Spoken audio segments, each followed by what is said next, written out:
The festive season of 2024 brought with it a stark reminder of the escalating migrant crisis gripping the UK. Between Christmas Day and the 28th of December, over 1,500 migrants braved the perilous journey across the English Channel in small boats. This surge marked the busiest Christmas period for crossings since 2018, a year that first shone a light on the growing problem.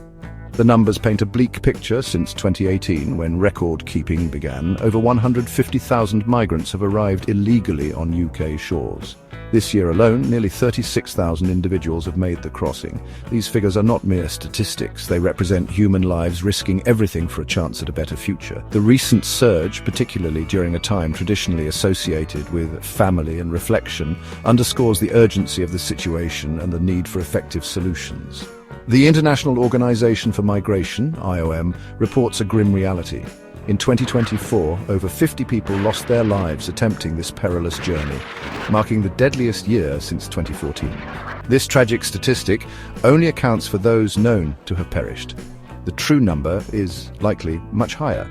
Since 2018, the IOM estimates that at least 234 migrants have died attempting to cross the Channel, with 126 confirmed drownings. The recent surge in crossings and the tragic loss of lives serve as a stark reminder of the human cost of this crisis. The UK government faces mounting pressure to address the issue, not just with rhetoric, but with concrete action. The UK government's response to the escalating migrant crisis has been met with widespread criticism and a sense of disillusionment. Policies implemented to deter illegal crossings have proven largely ineffective. The scrapping of the Rwanda plan, a controversial agreement that would have seen asylum seekers sent to Rwanda for processing, has been labelled by critics as a significant misstep. This, coupled with the perceived lack of other deterrent measures, has arguably exacerbated the situation. Adding fuel to the fire is the fact that 2/3 of asylum claims are ultimately approved. Critics argue that this high acceptance rate sends a dangerous message to those considering the perilous journey across the Channel.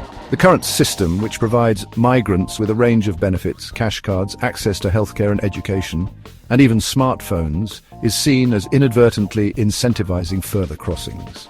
The ineffectiveness of current strategies is starkly illustrated by the statistics. Despite government efforts, over 30,000 people have made the crossing in small boats this year alone. Of these, 20,000 arrived after the Labour Party's election victory in July, indicating that a change in leadership has not translated into a change in fortune. While 2024's figures are lower than the 2022 peak of 45,755, they still represent a significant challenge. The failure to stem the flow of migrants has eroded public confidence in the government's ability to handle the crisis. It has also fueled a sense of frustration among those who believe that genuine asylum seekers are being overshadowed by economic migrants exploiting the system.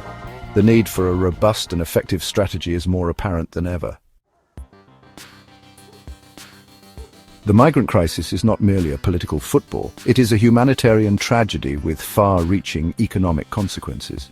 This year has been the deadliest on record, with at least 77 migrants confirmed dead or missing in the treacherous waters of the English Channel. The human cost of this crisis is immeasurable. Behind every statistic lies a story of desperation, loss, and unfulfilled dreams. The perilous journeys, often undertaken in overcrowded and unseaworthy vessels, highlight the desperation of those seeking refuge or a better life. Beyond the human cost, the financial burden on British taxpayers is significant and growing.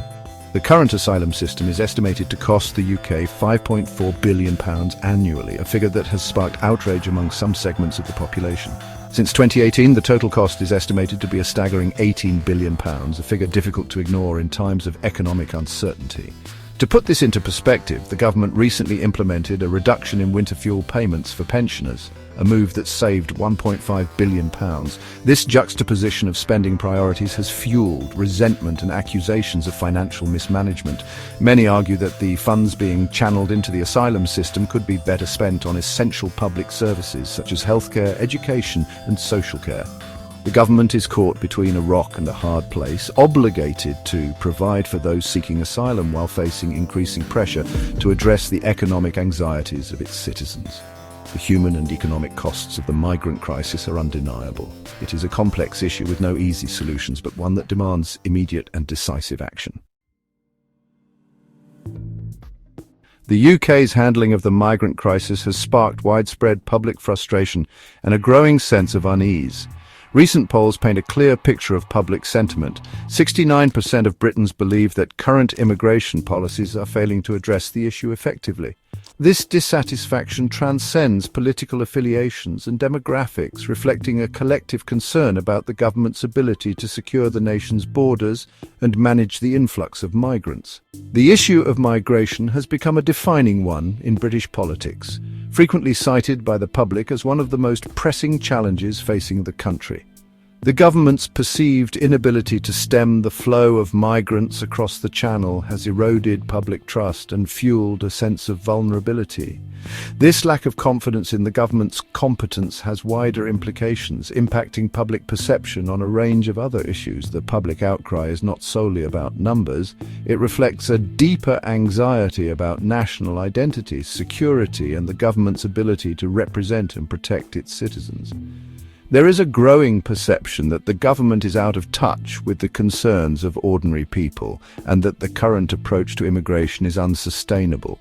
The government faces a critical challenge to regain public trust and demonstrate that it is taking concrete steps to address the crisis. Failure to do so could have significant consequences, potentially leading to further social division and a loss of faith in democratic institutions. For more information and to get involved, visit reformacdurham.org.uk.